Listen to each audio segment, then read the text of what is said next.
네, 셀리도 여러분 안녕하세요. 우리 또 돌아오는 주 5월부터 가정의 달이 시작돼서 또 우리 가정에 대해서 다시 한번 생각하는 시간을 갖게 해주셔서 하나님께 감사합니다.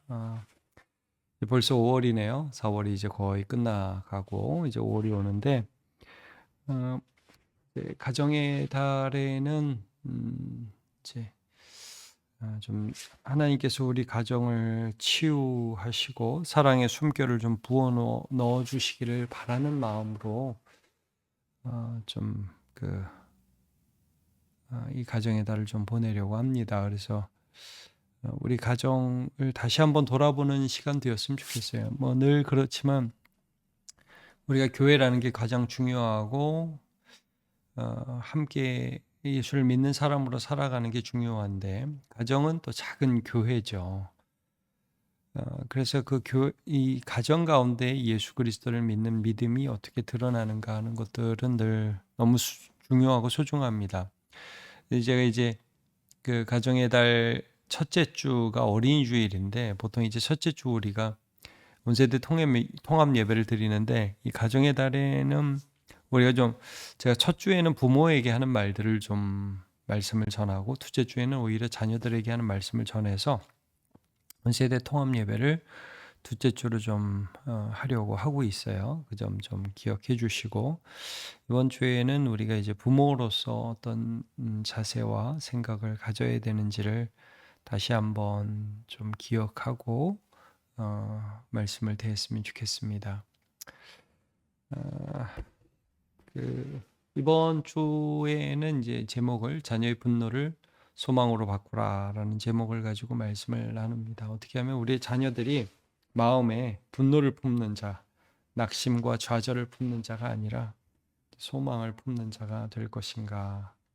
골로새 3장 21절을 보면서 우리가 말씀을 통해서 먼저 좀 하나님의 뜻들을 좀 깨달아야 되겠습니다. 아주 간단한 한 구절의 말씀입니다. 아비들아 너희 자녀를 노엽게 하지 말지니 낙심할까 함이라라는 구절이죠. 이제 쭉 가정에 대한 말씀이 늘 나와요. 골로새서, 에베소서 이런데 근데 골로새서는 에베소서보다 더 짧아요. 그러니까 이제 이 가정에 대한 말씀도 항상 복음에 기초한 거라는 거 여러분 아시죠? 그러니까 말에나 일에나 다 주 예수의 이름을 하고 그를 힘입어 하나님 아버지께 감사하라 말씀하면서 우리가 어떻게 예수를 믿는 것이 우리의 모든 관계를 바꾸었는가 하는 것들을 전제로 하면서 아내들에게는 남편에게 복종하고 남편들은 아내를 사랑하고 괴롭게 하지 말고 그러니까 이 모든 관계를 여러분 보시면 그 관계 안에 예수를 믿는 믿음이 있고 예수님이 우리의 관계 속에서 역사하시고 더 나아가서 한 사람 한 사람의 존재가 예수 그리스도의 사랑하는 아들, 딸로서의 존재라는 것을 보여주고 있습니다. 그래서 21절 아비들아 너희 자녀를 노엽게 하지 말지니 낙심할까 함이라 라는 말씀을 해 주심으로 어떤 전제를 하고 있는 것이냐 하면 사실 자녀들은 아비들아 이게 부모에 대한 통칭이죠. 아비들아 부모에 대한 통칭인데 이 아비들은 나도 모르게 자녀를 함부로 대할 수 있다는 그래도 뭐 애들은 어떤 권리나 힘이 없으니까요. 근데 그렇게 함부로 대할 수 있는 존재가 아니라 하나님의 것이라는 존재가 있는 겁니다. 나한테 맡겨주신 하나님의 것. 선물과 같이 내가 잠시 관계를 가지면서 하나님의 마음으로 양육해야 할 그런 책임과 사명이 있는 그런 존재들이라는 것을 전제로 하고 있죠. 그래서 이 명령에는 한 가지 분명한 전제가 있다. 자녀는 본래 하나님의 것이라는 사실입니다. 부모는 자녀를 만든 산물로 소유하는 자가 아니라 어떤 내가 내 몸에서 난 거니까 내 거야 이게 아니라는 거죠. 하나님 잠시 맡기신 분깃이다. 이제 이 분깃이라는 단어를 이제 왜 썼냐 하면 그 이제 이 시편 127편 3절에 보면 보라 자녀들은 여호와의 기업이요 태의 열매는 그의 상급이라 이런 말씀이 있습니다. 기업이다. 그러니까 그에게 주신 특별한 어떤 산업이다. 그리고 태의 열매는 상급이다. 그러니까 근데 이게 궁극적으로는 우리는 하나님께 잠깐 맡기신 것이고 여호와의 분깃이다, 여호와의 기업이다 그러잖아요. 그러니까 아브라함도 하나님의 것, 이삭도 하나님의 것, 야곱도 하나님의 것이어서 우리가 성경을 지금도 이제 창세기를 쭉 새벽마다 보고 있지만 하나님이 아브라함을 향한 계획이 있고 그를 인도하시는 방법이 있고 이삭을 인도하시는 방법, 야곱을 인도하시는 방법이 각각 다르다는 것을 우리가 성경을 통해서 보게 됩니다. 그러니까 하나님이 한 사람 한 사람을 이렇게 인도해 가신다는 것을 우리가 볼 수 있어요. 우리는 청직이라는 거예요. 부모는 청직이에요. 그래서 자녀를 향한 마음은 하나님 맡기신 분깃에 가깝습니다. 나의 소유에 가깝습니다. 이제 질문하면서 하는 거죠. 아까 좀 전에 봤지만 시편 127편 3절.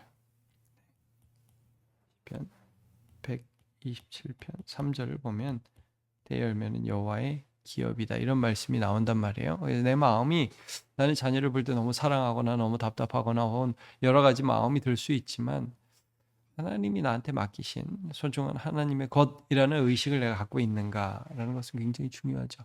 그래서 이제 그 자녀 교육에 있어서 목표는 독립이에요, 독립.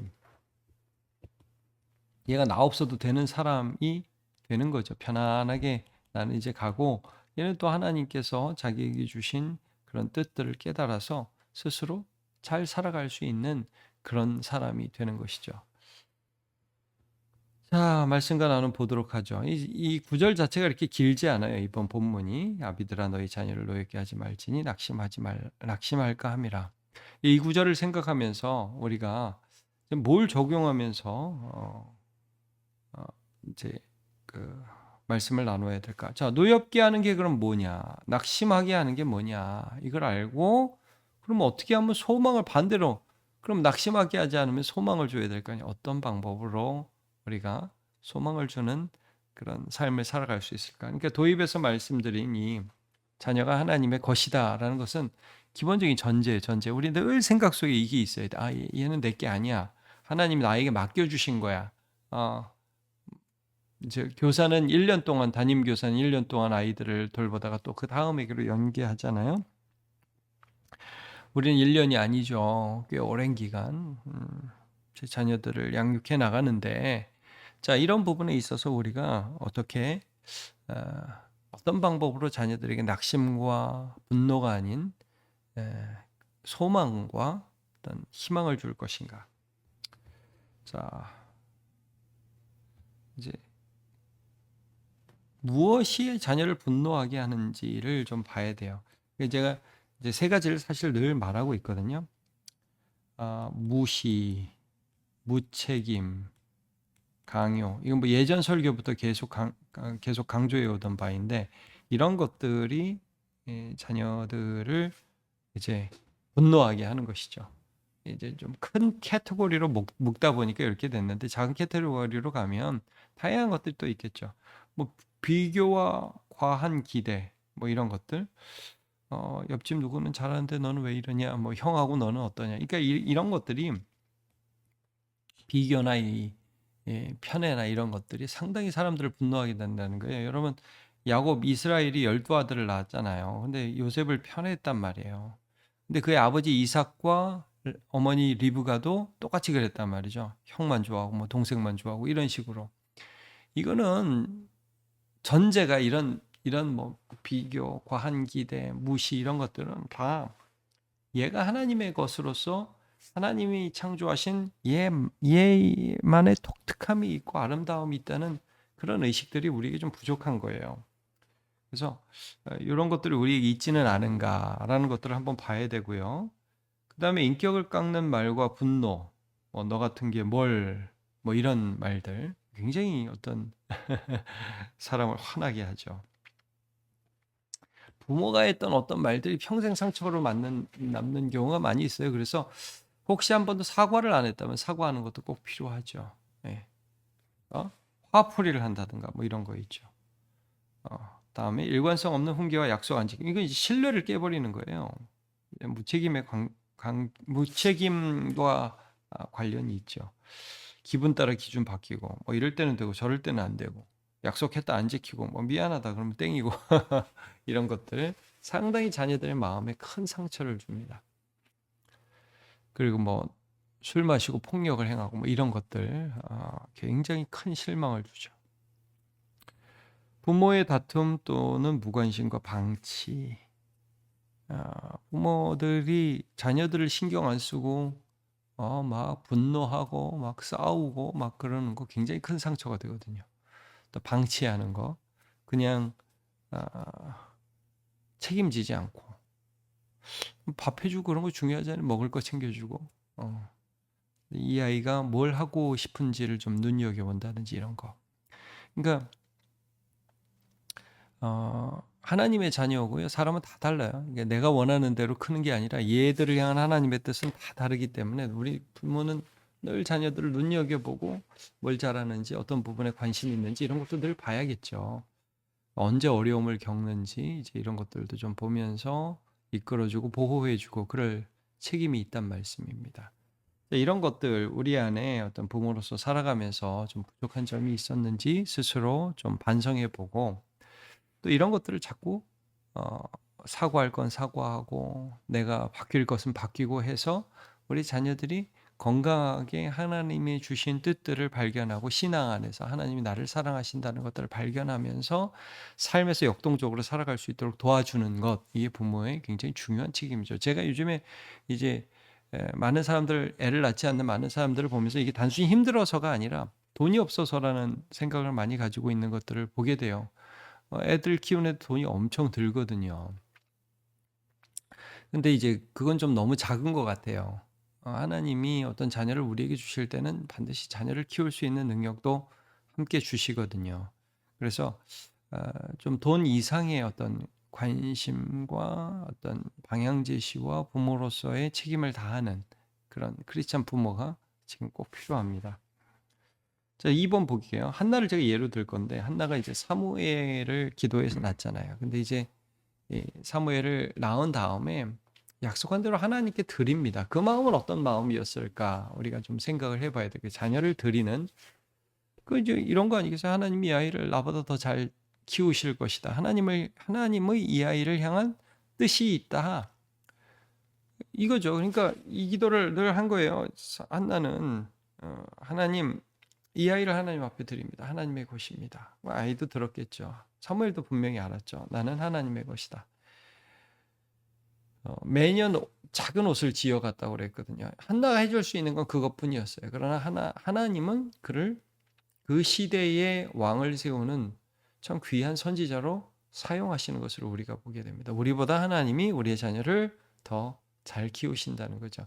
그래서 이 아이를 통해 영광 받으시기를 바라고 하나님 이 아이를 하나님 손에 올려드립니다. 이제 이런 기도를 드렸단 말이에요.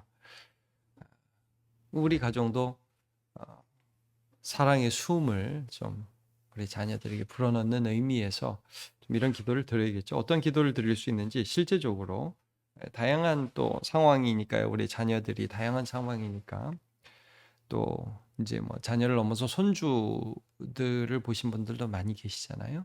또 청년들 경우에는 나중에 자녀를 낳는다면 난 어떤 기도를 드릴 것인가 하는 부분들을 나눌 수 있겠죠. 또 우리 교회에 있는 어린이들이 또 우리의 자녀이기도 합니다. 자, 일단 봅시다. 잠자리 든 자녀 또는 손주, 손자, 손녀 머리에 손을 얹고 매일 한 문장으로 축복하게. 하나님이 너를 사랑하시고 나도 너를 사랑한단다. 얼마나 귀해요. 자주 했던 노엽게 하는 말 한 가지를 멈추고 회개하고 이제 정말 이제 나는 그런 말을 하지 않겠다.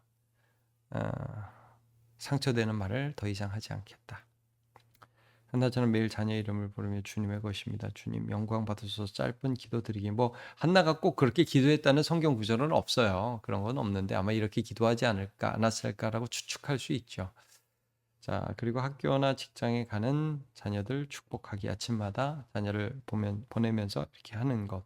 우리가 할 수 있는 소망을 불어넣는 그런 방법이죠. 그러니까 이제 멈추는 게 필요하고 기도를 통해서 그들의 삶에 소망을 불어넣는 게 필요하다는 것입니다. 하나님은 흙으로 사람을 지으시고 생기를 부어넣어 생명이 되게 하십니다. 우리 가정의 자녀에게도 부모의 입술과 손과 무릎을 통해 사랑의 숨이 들어갈 때 다시 살아날 수 있죠. 이번 한 주 자녀, 부모님에게도 마찬가지고요. 노엽게 하는 한마디 대신 소망의 한마디를 흘려보내는 가정이 되기를 우리 바랍니다. 네, 수고하셨습니다.